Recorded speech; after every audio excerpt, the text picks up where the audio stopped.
Taga saan si Aling Marie?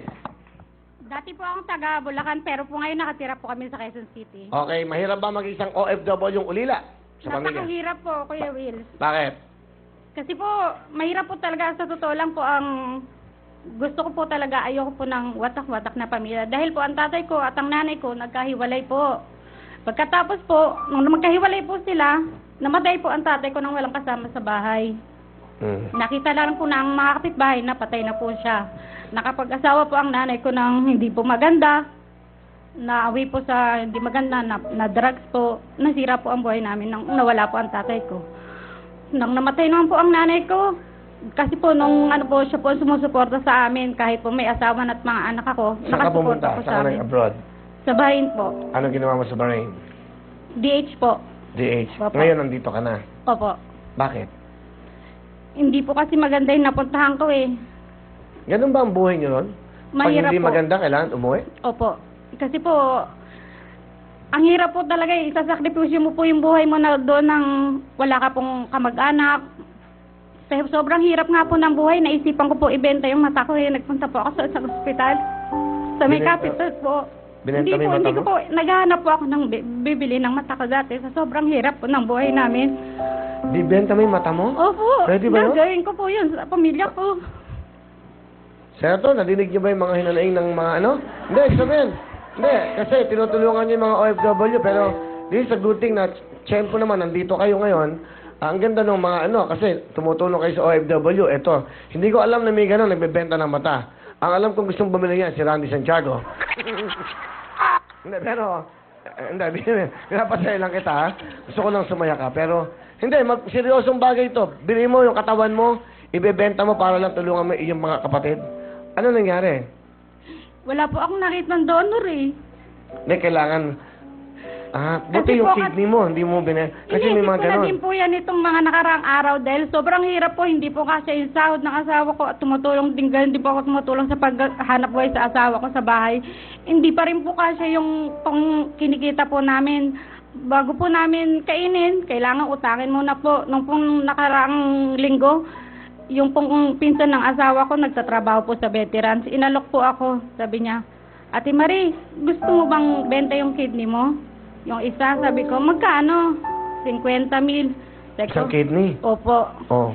Tapos sabi ko, saglit lang, isipin ko muna, patataasin ko muna mga 100. Bibenta ko na. Eh, hindi pa po nadagdag. Nandiyan pa yung kidney mo. Opo. Magkano mo binibenta ngayon? Hindi, para. Hindi, may porsyento ako dyan. Basta wawawi ka eh.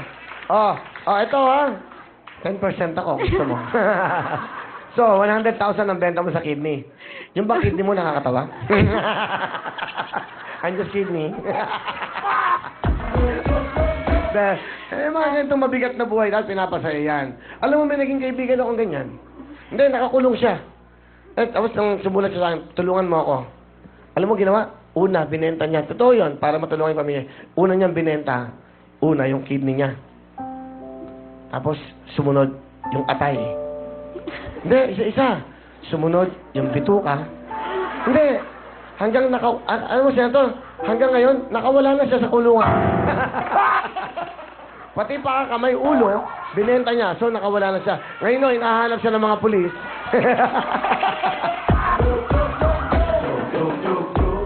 Masaya lang. Sino mga kasama mo? Ang dalawang anak ko po at ang kapatid ko po. Ay, yung dalawang anak mo. Kasi Opo. anak mo. Ay, yung pong laki pong naka-blue, tsaka po yung naka- Anong gusto mo sabihin sa nanay mo? Ikaw?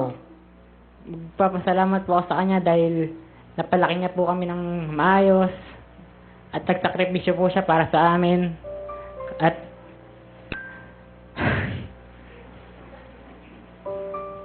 Ma, salamat Kahit pasawi ako, natiis mo ako eh.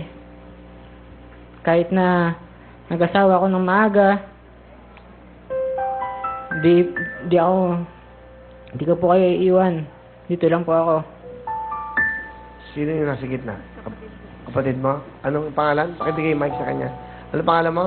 Dennis po. Ano gusto mo sabihin sa kapatid mo na tinulungan ka bilang isang parang magulang nyo? Te, maraming salamat sa mga nagawa mo sa akin, te. Kahit na marami kong nagawa sa'yo ng pagkakamali ko, patawad mo pa rin ako, natulungan mo ako.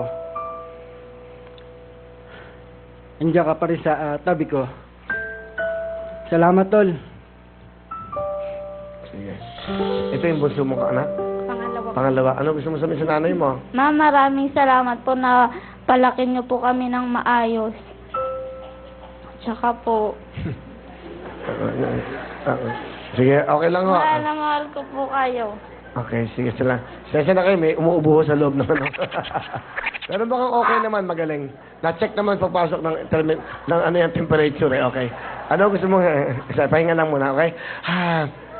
Sino ba yung umubo? Taas yung kamay. Sino yung umubo? Yung nakapula? Okay. Palakpakan po natin siya. Okay. Ano gusto mo sabihin sa iyong mga kamag-anak, kapatid? Tol, kahit wala na tayong magulang, nandito pa rin ako, hindi tayo maghiwalay kahit kailan. Mga anak ko, kahit mahirap ang buhay, tulong-tulong tayo, walang iwanan. Salamat. Okay, thank you sa inyo. Anong talent ni Marie? Kakanta po. Kakanta? Anong kakantay mo? Isang linggo. For your eyes only.